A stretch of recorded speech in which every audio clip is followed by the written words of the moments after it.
ডাল ডিম রান্না করার জন্য ডিম ভাজতে দিছি, একগুলো ভাজা হয়েছে, আরেকটা দিছি নাই, গ্যাস শেষ হয়ে গেছে। কি একটা অবস্থা বলুন। তাড়াতাড়ি করে গ্যাস পাল্টাইতে গেলাম, এটা খুলে আরেকটা পাল্টাইলাম, ওটার রাবারটা ঢোলা হওয়ার কারণে হচ্ছে না। ওটা পাল্টায় আবার একটা ছোট সিলিন্ডার আমি সবসময় রাখি, এক্সট্রা আমার 2টা সিলিন্ডার থাকে, এটাও পাল্টালাম, এটাও হচ্ছে না। দেখুন আমার ডালের অবস্থা, এদিকে ডালও হয়ে যাচ্ছে, এদিকে ডিমও হয় না। এই যে 3টা সিলিন্ডার পাল্টাচ্ছি, একটাও হচ্ছে না। কি একটা অবস্থা। এই দেখুন ডিমের কি চেহারা হয়ে গেছে এতক্ষণে। এখন ফ্রাই প্যানে দিয়ে দিলাম কারেন্টের চুলায়, এই যে আমার ডিমের অবস্থা, যে ডিমের কালারই আসতেছে না। কি একটা অবস্থা, 3টা সিলিন্ডার, একটা সিলিন্ডারও কাজ করতেছে না। কি যে সমস্যায় পড়ছি, আজকে আপনাদের সাথে শেয়ার করলাম। এই জন্যই যে মহিলা মানুষকে কত প্যারা নিতে হয় রান্না করার সময়। দেখুন 3টা সিলিন্ডারের একটা সিলিন্ডারও খাপ হলো না। লাস্টে এই অবস্থায় আমি ডিমটাকে ফ্রাই প্যানে ভাজলাম, কিছু করার নাই।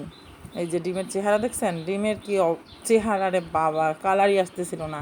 যাক, এভাবেই আমি, ভাগ্যিস আমার রান্নাটা আগেই শেষ হয়েছিল, ভাজি করছিলাম। আর এই যে শেষমেশ ডিমের ফাইনাল চেহারা দেখুন, কি একটা অবস্থা।